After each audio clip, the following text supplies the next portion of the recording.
अस्सलाम वालेकुम बेटा, आज हमारा जो टॉपिक है चैप्टर नंबर 14 का थ्योरम नंबर 1 14.11 थ्योरम आपके पास मींस 14 चैप्टर का पहला थ्योरम जो है हम करेंगे, जिसकी स्टेटमेंट हमारे पास क्या है, a line parallel to one side of the triangle. अब स्टेटमेंट से हमें यहीं से पता चल जाता है कि उसने कहा है कि line parallel to one side of the triangle intersecting the other two sides. सिर्फ यहीं तक हमारे पास आप अगर समझे तो उसकी गिवन की स्टेटमेंट क्या दी हुई है। सबसे पहले हमें क्या करना है, हमें एक ट्रायंगल चाहिए। तो हम क्या करेंगे, पहले एक ट्रायंगल बना लेते हैं।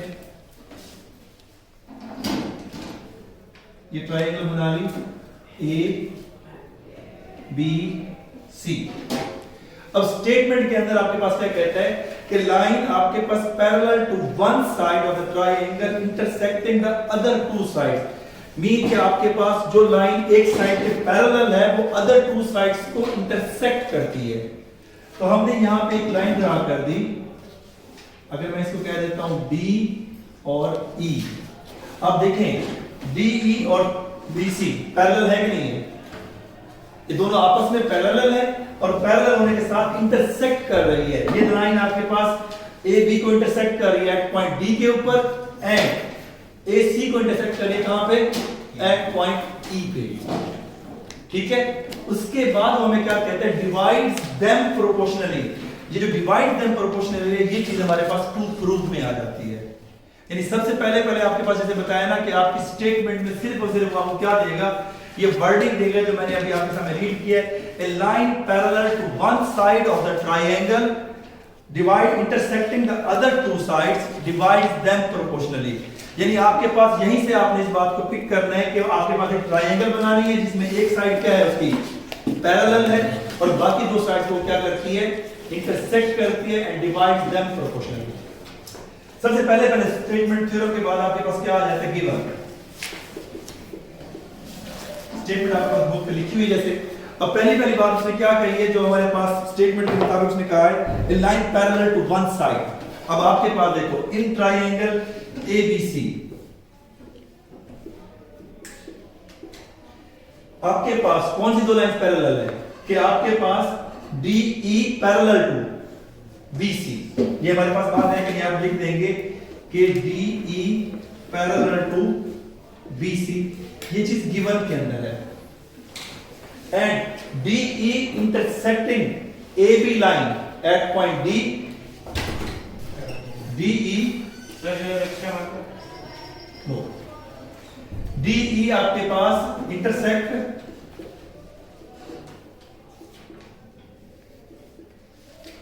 AB एट पॉइंट, जी बेटा कैसे बात है, इंटरसेक्ट का मतलब ये होता है दो लाइन जब आपस में कट करते हैं। आप किसी पॉइंट पे मीट करना तो मीट को भी कह सकते हैं इंटरसेक्शन पॉइंट। यानी दो लाइनें जब एक दूसरे को कट करते हैं तो इंटरसेक्ट करते हैं। देखिए यहाँ पे ये लाइन इसके साथ आके इसको कट कर रही है ना, तो इसे इंटरसेक्ट कहते हैं कि DE इंटरसेक्ट AB किस पॉइंट पे कर रही है, D पे, एंड AC को किस पॉइंट पे कर रही है, E पे, एंड AC एट पॉइंट आपके पास E। यहां तक अगर कोई बात समझ नहीं है किसी बच्चे के दिन में question please you can ask. Clear कि हमारे पास ट्रायंगल है, ट्रायंगल की एक साइड पैरेलल है, पैरेलल के अंत से DE ये साइड, ये रोटेशन पैरेलल के लिए यूज की जाती है। ये रोटेशन किस लिए यूज की जाती है, पैरेलल के लिए। और ये आपके पास इंटरसेक्ट के लिए हमारे पास कोई साइन नहीं, परपेंडिकुलर तो साइन होती है, जब वो होगी आपको बता दूंगा। गिवन के बाद आ जाते हैं टू प्रूफ पे। टू प्रूफ पे कहता है डिवाइड्स देम प्रोपोर्शनली। यानी ये आपके पास लाइन थी ना, इस तरह दो टुकड़ों में तकसीम कर दिया ना इस लाइन को, यानी E पॉइंट ने इस AC लाइन को दो टुकड़ों में डिवाइड कर दिया और इसी तरह से D ने भी दो टुकड़ों में डिवाइड कर दिया। वो कहते हैं टुकड़े दोनों बराबर होंगे, इनकी रेशियो बराबर होगी। कैसे, अगर ये लाइन पैरेलल ना होती है, यूं होता तो आपके पास देखें ये पीस बड़ा होता है, ये छोटा होता है, जबकि ये ऐसे इधर नहीं है। तो वो कहते हैं दोनों की रेशियो सेम होगी। इट मींस दैट जैसे आपके पास दिया हुआ है वैसे का वैसे ही हमारे पास सेम। जो लेंथ इतनी यहां बन रही है, अगर इन दोनों में आपके पास डबल का गैप है, ये 2 है और ये क्या है 4, तो ये भी डबल ही होगी। यानी ये 3 है तो ये क्या होगा अच्छा बेटा, आपके पास टू प्रूव के ऊपर जैसे आपके पास क्या divides them proportionally. Divide them proportional का मतलब ये होता है कि अगर ये AC इसका डबल है तो B भी AD का डबल होगा, या अगर 3 टाइम्स है तो 3 टाइम्स होगा। प्रोपोर्शनल का मतलब आपके पास क्या है, ये है। ठीक है, अब हमारे पास क्या करते हैं, हमें ये प्रूव करके देना, उसने रेशियो में लिखा है, बुक के अंदर आप लिख सकते हो कि हमें मुझे प्रूव करके देना है AE ratio EC is equal to, इसी तरह से AD ओवर आपके पास क्या आ जाएगा DB। इसको याद करने का आसान तरीका बता देता हूं। Use this number line as a fraction. इसको फ्रैक्शन के तौर पर अगर यूज करोगे तो इसके ऊपर क्या आ जाएगा, इसके ऊपर क्या है AE है डिनोमिनेटर में EC, इसके ऊपर भी क्या है AD और डिनोमिनेटर में DB। टू प्रूफ यहां तक हो गया। अब हर चीज के आपके पास कंस्ट्रक्शन के स्टेप थोड़े से चेंज होते हैं। कंस्ट्रक्शन के स्टेप थोड़े से चेंज क्यों होते हैं, जैसे आपके पास कोई भी काम करते हो तो हर काम के लिए आपके पास उसकी कंस्ट्रक्शन के या जो अरेंजमेंट है वो अलग करते हो। अगर आपके पास आपके घर में कहा जाता है कि आप घर से कुछ सौदा सरफ लेके आओ बाहर से, तो आप ग्रोसरी के लिए अलग मतलब जूते कपड़े पहन के जाएंगे, या स्कूल के लिए अगर आप पढ़ने आ रहे हो तो यूनिफॉर्म पहन के आ रहे हो, किसी फंक्शन में जा रहे हो तो उसके हिसाब से आप तैयारी करते हो। तो कंस्ट्रक्शन हर थ्योरम में चेंज होती है और वो हम अपनी डिमांड के मुताबिक देखते हैं कि हमें क्या टू प्रूफ करना है, उसके हिसाब से हम उसकी कंस्ट्रक्शन करते हैं। इसकी कंस्ट्रक्शन हम क्या करेंगे लिखते हैं, फिर उसके बाद आपको बताते हैं।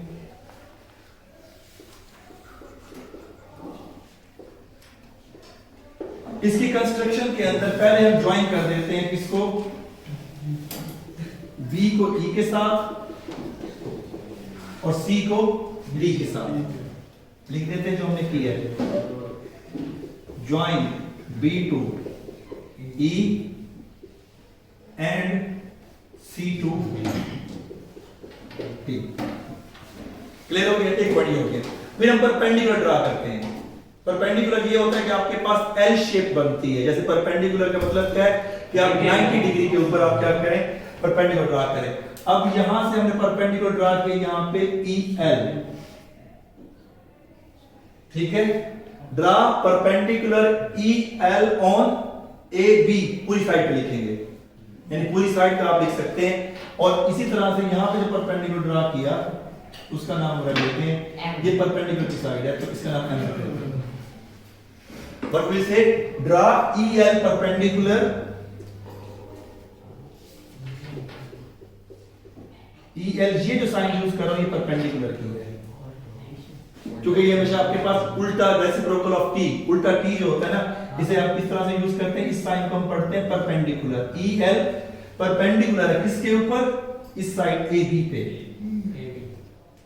एंड DM परपेंडिकुलर किसके ऊपर है, AC। कंस्ट्रक्शन स्टेप हमारे पास खत्म हो गए। यहां तक अगर आपके पास कोई बात समझ नहीं आई तो आप मुझे बताएं। कंस्ट्रक्शन में 2 स्टेप में उठाए हैं आपके पास। अगर मैं स्टेप बनाऊं तो एक ये है join B to E and C to D। दूसरा स्टेप मैंने क्या किया है, मैंने परपेंडिकुलर ड्रा किए हैं। परपेंडिकुलर ड्रा क्या किए, draw DM perpendicular on AC and EL perpendicular on AB। यहां तक क्लियर हो गया सर? हो गया सर, क्यों वहां EL उसके लाइन था, उसके ऊपर AB वाली लाइन पे लाइन करना चाहिए। मुझे तुम्हारा सवाल समझ नहीं आया, दोबारा बताओ। मैं कह रहा हूं हमने जो EL हाँ उसको लिखा है AB के साथ परपेंडिकुलर। हाँ बेटा, आपके पास जिस साइड के परपेंडिकुलर ये दोनों के ऊपर है। अगर एक्यूट ट्रायंगल को डिस्कस करेंगे तो फिलहाल हमारे पास ट्रायंगल कैपिटल हम कंसीडर कर रहे हैं। बिग ट्रायंगल हमारे पास जो है ना ABC है, इसको कंसीडर कर रहे हैं। तो आपके पास जो ऑब्ट्यूज ट्रायंगल होती है ना, उसका परपेंडिकुलर उसके बाहर गिरता है। ऑब्ट्यूज ट्रायंगल कैसी होती है, मैं आपके पास यहां बना के दिखाता हूं, जिसका आपके पास एक एंगल अबव 90 होता है। अब ये ट्रायंगल मेरे पास अगर है A, आपके पास B C, तो परपेंडिकुलर इसके यहां गिरेगा। अगर मैं इसको कहता हूं AB तो क्या लिखूंगा, AB is perpendicular on BC। इसका परपेंडिकुलर इसके बाहर गिरता है, लेकिन ये हमारे पास क्योंकि हमने ट्रायंगल कौन सी कंसीडर की हुई है, अभी ABC कंसीडर की हुई है, तो ये जो आपके पास परपेंडिकुलर यहां पे आगे गिर रहा है तो हम लिहाजा पूरी साइड को कंसीडर करेंगे AB को। जब हम मतलब कंसीडर करेंगे छोटी, ठीक है, छोटी ट्रायंगल के ऊपर भी ये परपेंडिकुलर होगा। Is it clear? Yes sir. चलिए यहाँ तक अगर आपके पास ये चीज क्लियर हो गई है तो इससे आगे चलते हैं। हमारे पास इससे आगे क्या है, EL के बाद हमारे पास टू प्रूफ के अंदर हमारे पास क्या आ जाएगा, स्टेटमेंट एंड रीजन।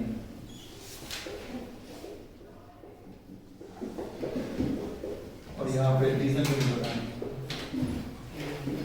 रीजन से मुराद ये होती है जब आप स्टेटमेंट देते हैं तो उसकी कोई ना कोई लॉजिक भी आप बताते हो कि आप जो स्टेटमेंट है वो सही है या गलत है। सबसे पहले हमारे पास अब यहाँ पे दो ट्राइंगल को हम डिस्कस कर रहे हैं कि हमारे पास ट्राइंगल BED और AED।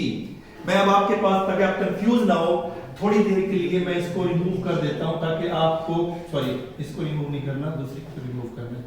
आपको कंफ्यूजन से बचाने के लिए मैं ये CD को रिमूव कर रहा हूं, क्योंकि अदरवाइज आपको डायग्राम कंफ्यूज करेगी, ताकि आप कंफ्यूज ना हो। इसी वजह से फिलहाल जो आपके पास दो ट्राइंगल को कंसीडर किया जा रहा है। एक ट्राइंगल जिसे मैं आपके पास यहाँ पे हाईलाइट करने के लिए निशान लगा देता हूं,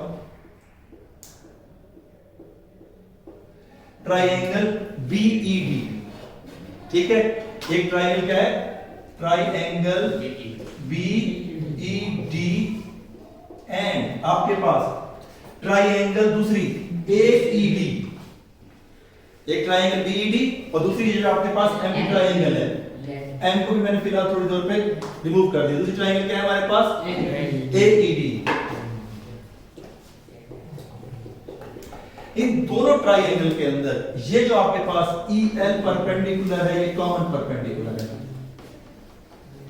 कैसे? अब जैसे मैंने आपके पास यहां बताया था, यहां AD इसका परपेंडिकुलर है ना BC का। अगर यहाँ पे एक और एक्यूट ट्राइंगल बना दी जाए तो उसका परपेंडिकुलर क्या होगा, AD होगा कि नहीं होगा? यानी AD आपके पास यहाँ कॉमन परपेंडिकुलर है ना दो ट्राइंगल का। इसी तरह से EL is a common perpendicular of triangle BED and triangle AED। अब आप सबसे पहले क्या बताएंगे, EL is the common perpendicular, यहां बता देंगे EL is common perpendicular to triangle BED and AED। अगर ये कॉमन परपेंडिकुलर, ये बात हमें करने की जरूरत क्यों पड़ी है? ये बात हमें इसलिए कहने की जरूरत पड़ी है, मुझे एक बात बताओ, अगर हमें किसी ट्राइंगल का एरिया लेना हो तो उसका फार्मूला क्या है? एरिया ऑफ द ट्राइंगल नहीं, A plus B plus C जो आप बता रहे तीनों साइड गिवन हो, वो आपके पास हीरो फार्मूला, हीरो फार्मूला नहीं पूछ रहा मैं, जनरल फार्मूला पूछ रहा हूं। जनरल फार्मूला क्या है? The general formula of the area of the triangle is equal to half base into height। जो आपके पास क्लास 7 से पढ़ते आ रहे हैं, आपके पास क्या होता है, एरिया का फार्मूला ये होता है half multiply by base into height. ये उसका जनरल फार्मूला है, half base into height, that is the area of the triangle. अब हमारे पास हम जो ट्राइंगल इसको डिस्कस करने लगे हैं, हम ट्राइंगल डिस्कस करते हैं BED को। क्या ट्राइंगल डिस्कस कर रहे हैं? इन ट्राइंगल BEC, क्योंकि हमने इसीलिए कहा था ट्राइंगल आपके पास BED, इसका जब एरिया का फार्मूला लगाएंगे तो एरिया के फार्मूले के लिए क्या करेंगे, एरिया के फार्मूले के लिए हम लिख देता हूं, एरिया का formula is equal to half base वो होती है जिस पे परपेंडिकुलर पड़े। अब आपके पास ट्राइंगल BED की जे बेस बन रही है, इसकी बेस क्या है, BD, पास ये है, इसकी बेस है हमारे पास BD और परपेंडिकुलर क्या है, EL। गुड, तो यहां पे हम लिख देंगे आपके पास BD एंड परपेंडिकुलर EL इसे बेटा M दूसरी ट्राइंगल के लिए, उसको भी फिलहाल डिस्कस नहीं करी, मैंने फिलहाल वक्ती तौर पर उसको रिमूव किया है ताकि आप कंफ्यूज ना हो। वो हमारे पास है सही, लेकिन इस वक्त मैंने वक्ती तौर पे CD को जॉइंट पॉइंट करा था, उसको भी रिमूव कर दिया और DM को भी, ताकि आप कंफ्यूज ना हो, कंफ्यूजन से बचाने के लिए आपको। इसी तरह से दूसरी ट्राइंगल हमने कौन सी कंसीडर की है, AED। तो इन ट्राइंगल AED के अंदर देखें,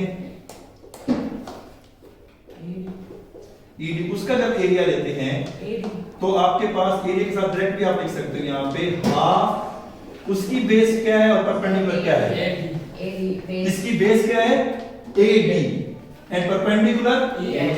नंबर 2 हमने क्या लिया, दोनों का एरिया लिया, इसलिए हमने रीजन में क्या लिख दिया, दोनों ट्रायंगल का एरिया ले रहे हैं। अब हम क्या करते हैं, डिवाइड इक्वेशन 1/2 कर देते हैं। यानी जब डिवाइड करेंगे तो इधर क्या आ जाएगा, इन ट्रायंगल आपके पास BED, बल्कि ट्रायंगल की साइन डाल देता हूं सिर्फ, BED over left hand side, left side पे डिवाइड करेंगे, राइट हैंड साइड को राइट पे। तो यहां पे क्या आ जाएगा, triangle AED is equal to half आपके पास BD इंटू EL, इधर भी half into AD into EL। Something is cancelling, क्या कैंसिल हो रहा है, यहां पे लिख देंगे डिवाइड इक्वेशन 1/2 रीजन में, 1 बाई इक्वेशन आपके पास 2। ये चीज आपके पास कैंसिल हो जाएगी, कुछ और कैंसिल होता है, EL, गुड। ये हमारे पास कैंसिल हो गया, तो हमारे पास बच क्या गया, एरिया के हिसाब से ट्रायंगल आपके पास BED ओवर ट्रायंगल आपके पास AED is equal to BD over AD। ये इक्वेशन नंबर 3 है। इसी को थोड़ा सा और से फोकस करें। अगला हम ये जो सारा प्रोसेस हमने किया, आगे दोबारा हम चाहें तो ये पूरा प्रोसेस कर सकते हैं, लेकिन हम पूरा प्रोसेस करने की बजाय अब आपके पास क्या कर रहे हैं, हम एक वर्ड यूज करेंगे सिमिलरली। सिमिलरली यूज करने के बाद जैसे आपने कहा सेम, आप इस चीज को देखें, अगर गौर करें तो इसी तरह से ये CED जो CD ज्वाइन कर रहा था और DM कर रहा था, तो आपके पास सेम चीज बन रही थी कि नहीं बन रही थी। जैसे आपके पास हमने राइट हैंड साइड लिया, इस तरह लेफ्ट हैंड साइड जैसे बनती है ना, अब राइट हैंड साइड की जैसे हमारे पास क्या आया कि ये ट्रायंगल आ गई ऊपर BED ऊपर आई और नीचे क्या आई AED ऊपर वाली ट्रायंगल, और ऊपर साइड का क्या आ गया BED का BD। अगर मैं ये वाली ट्रायंगल लूंगा तो इस ट्रायंगल का क्या आ जाएगा BEC, ट्रायंगल BEC, और नीचे वही आ जाएगी ट्रायंगल AED, क्योंकि दोनों में कॉमन है AED ट्रायंगल। ठीक है, इसकी राइट साइड पे क्या आया था, इसका आया था BD, तो इसका क्या आ जाएगा, इस ट्रायंगल क्या आएगा CE आ जाएगा। गुड, इस ट्रायंगल क्या आ जाएगा CE, और आपके पास इसके ऊपर AD आ गया था, इसका क्या आ जाएगा AE आ जाएगा। गुड, कहने का मतलब ये है कि हमने ये जो प्रोसेस पूरा किया है, चाहे तो पूरा प्रोसेस कर सकते थे, लेकिन हमारे पास जैसे आप बताया DM भी परपेंडिकुलर सेम था और इसी तरह से BE भी सेम था। हमने कहा कि बजाय सारा कुछ करने के हमने क्या किया, सिर्फ और सिर्फ ये कर लिया कि सिमिलरली लेके उसका रिजल्ट यूज कर लिया। अब हमने क्या करना, जो हमारा मकसद है ये प्रूव करना है। ये हमारे थ्योरम के इक्वेशन नंबर 3 और 4 की राइट हैंड साइड है, ऐसे है ना, देखो AE ओवर EC आपके पास आ रहा है और AD ओवर BD आ रहा है, तो ये हमारे पास AD ओवर BD या CE ओवर AE आ रहा है, यानी ये थोड़ा बहुत डिफरेंस है जो उससे रेसिप्रोकल कर सकते हैं, लेकिन हमें राइट हैंड साइड करनी है। लेकिन लेफ्ट पे फर्क कहां आ रहा है, ये दोनों सेम है ना, चेंज यहां है BED और BEC, यानी एक ट्रायंगल को है जिसको मैंने यहां हाईलाइट किया हुआ, ये ऐसे है ना जी, और दूसरी ट्रायंगल आपके पास जा रही है, उसने कहा ये वाली। जरा गौर से देखो, एक चीज दोनों ट्रायंगल में कॉमन आ रही है कि नहीं आ रही है वाली सर ED दोनों में है ना कॉमन बेस, और परपेंडिकुलर भी दोनों का सेम बनता है। परपेंडिकुलर जैसे कि इस ट्रायंगल का देखिए वो भी सेम DL है, उसका कॉमन है, दोनों सेम ट्रायंगल यूज हो रही है, इधर भी वो सेम ट्रायंगल, इसका भी आपके पास क्या आ रहा है DN। अगर कोई दो ट्रायंगल हो, उनकी बेस और एल्टीट्यूड या परपेंडिकुलर कॉमन आ जाए, then the triangles are equal. यानी दो ट्रायंगल है ना, जैसे आपके पास ये दो ट्रायंगल, दोनों की बेस भी क्या हो सेम और परपेंडिकुलर हाइट भी क्या हो सेम, तो हमारे पास दोनों triangle with respect to area क्या है इक्वल है। अब हमने क्या करना है, जो इन दोनों का न्यूमरेटर है हम क्या कह देंगे, ट्रायंगल आपके पास इसके न्यूमरेटर पे क्या था, ट्रायंगल BED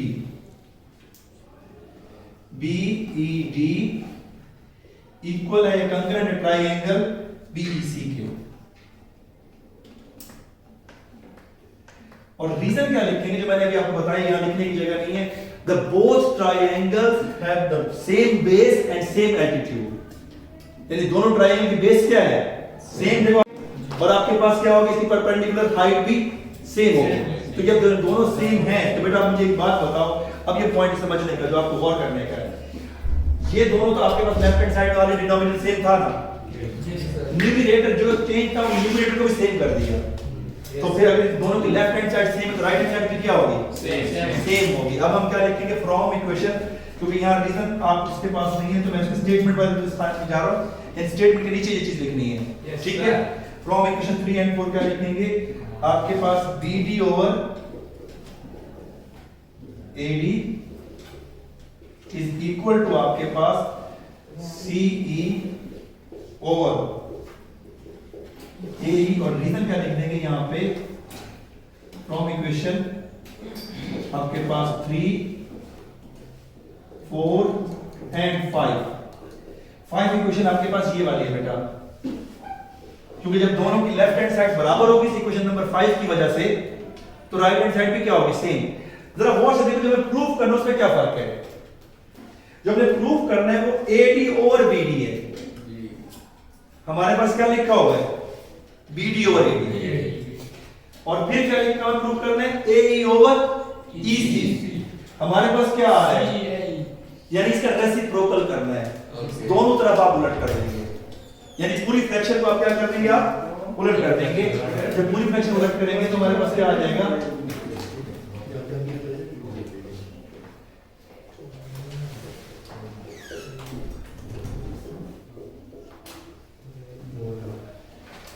तो आप इसे लिख सकते हैं कि जैसे हम कहते हैं थ्योरम के अंदर इन्वर्टेंडो, यानी पूरी की पूरी रेशियो को आप उलट कर सकते हैं। जब पूरी रेशियो उलट हो जाएगी तो हमारे पास हमारा जो डेरिवेशन था प्रूव हो गया, इसके साथ हमारा थ्योरम कंप्लीट हो जाता है, ठीक है बेटा। अगर फिर भी आपको इसमें मसला हो तो you can ask me. Is it clear? Yes sir. इसे आप राइट कर लें बेटा। Thank you very much. Sir एक क्लास पर शुक्रिया। ट्राई तो उस वक्त